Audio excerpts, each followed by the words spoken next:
کائنات کی وسعتوں اور آخری حدود تک پہنچنے کی جستجو میں مصروف انسان آج تک نظام کائنات کے بارے میں طرح طرح کے مفروضے اور نظریات قائم کرتا اور پھر وقت کے ساتھ انہیں تبدیل کرتا ہوا آیا ہے۔ کائنات ایک ہی ہے یا بہت سے جہان آباد ہیں؟ یہ سائنسدانوں اور فلسفیوں کے لیے ہمیشہ سے ایک بہت بڑا سوال بنا رہا ہے۔ اس حوالے سے قرآن مجید میں واضح اشارات موجود ہیں جن سے یہ معلوم ہوتا ہے کہ دنیا صرف یہی نہیں ہے جس میں ہم رہتے ہیں، بلکہ زمان و مکان کی اور بھی دنیا آباد ہے۔ اس حوالے سے آج سائنسدان اس تھیوری کو سچ ثابت کرنے کی کوشش کر رہے ہیں کہ کیا ہماری دنیا کے سوا اور بھی دنیا آباد ہیں، اور کیا وہاں بھی ہماری طرح انسان موجود ہیں۔ اللہ سبحانہ و تعالیٰ نے اس سوال کا جواب دیتے ہوئے اپنی مقدس کتاب قرآن مجید فرقان حمید میں فرمایا، اللہ وہ ہے جس نے 7 آسمان پیدا کیے اور ان کی مانند زمینیں بھی، ان کے درمیان حکم نازل ہوتا ہے تاکہ تم جان لو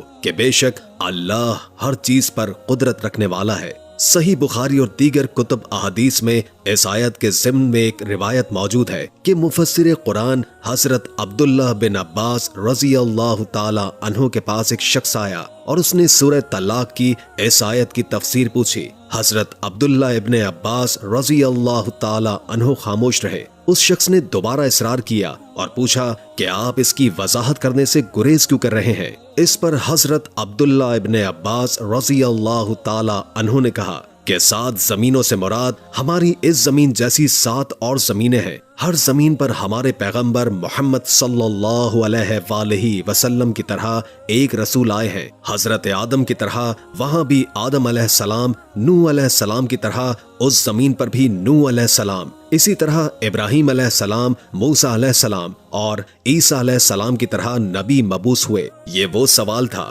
جو آج سے 1400 سال پہلے حضرت عبداللہ ابن عباس رضی اللہ تعالی عنہ سے قرآن کی اس آیت کی تفسیر کے بارے میں پوچھا گیا تھا۔ آج سائنسدان اس سوال کا جواب سائنسی طریقے سے دریافت کرنے کے لیے سر جوڑ کر بیٹھے ہیں۔ ڈاکٹر مورز بوکائی کی کتاب اسلام، بائبل اور سائنس میں انہوں نے لکھا ہے کہ ان کی تحقیق کے مطابق قرآن مجید میں 7 کا عدد کثرت سے استعمال کیا گیا ہے، جیسے کہ یونانی اور رومی بھی 7 کے عدد کو اپنے روحانی اور مذہبی علوم میں کثرت سے ذکر کیا کرتے تھے۔ لہٰذا ممکن ہے کہ 7 زمینوں سے مراد یہ ہو کہ ہماری زمین کی طرح ہی اور بہت ساری زمینیں کائنات میں موجود ہوں، گو انسان کی ان تک رسائی نہیں۔ آج سائنس کے مطابق بے شمار دوسرے سیارے اور سورج کی طرح بے شمار ستارے اس کائنات میں بکھرے پڑے ہیں، اور ہمارا نظام شمسی اس پوری کائنات کا صرف ایک چھوٹا سا ٹکڑا بھی نہیں ہے۔ دراصل ساحل سمندر میں ریت کے ذرات کم ہیں، مگر کائنات میں پلانٹس، سیارے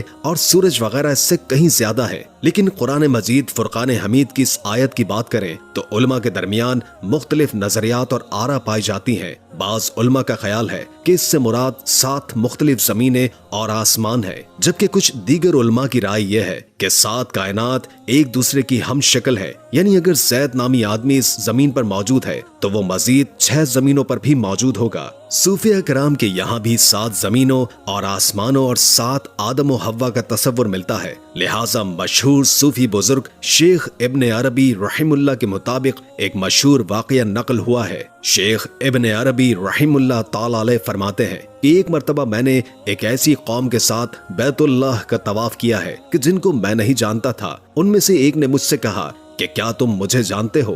میں نے کہا کہ نہیں۔ اس نے کہا کہ میں تمہارے سب سے اولین آباء و اجداد سے ہوں۔ میں نے پوچھا تمہیں مرے ہوئے کتنا عرصہ گزر چکا ہے؟ اس نے کہا 40,000 سال سے کچھ زیادہ۔ میں نے کہا آدم علیہ السلام کو اتنا زمانہ نہیں گزرا۔ اس نے کہا تم کون سے آدم کی بات کر رہے ہو؟ کیا تم اس آدم کے متعلق کہہ رہے ہو جو تم سے قریب ہے یا کسی اور آدم کے متعلق؟ لہٰذا شیخ ابن عربی رحم اللہ تعالی علیہ فرماتے ہیں کہ میں نے جب اس کی بات سنی تو مجھے وہ حدیث یاد آ گئی کہ اس کائنات میں 7 زمین 7 آسمان ہے اور ہر زمین پر آدم و حوا بھیجے گئے۔ اہل حکمت نے 7 آسمانوں اور ان کی کچھ خصوصیات کو یوں بیان کیا ہے کہ زمین سے آسمانی دنیا کی اور ایک آسمان سے دوسرے آسمان کی مسافت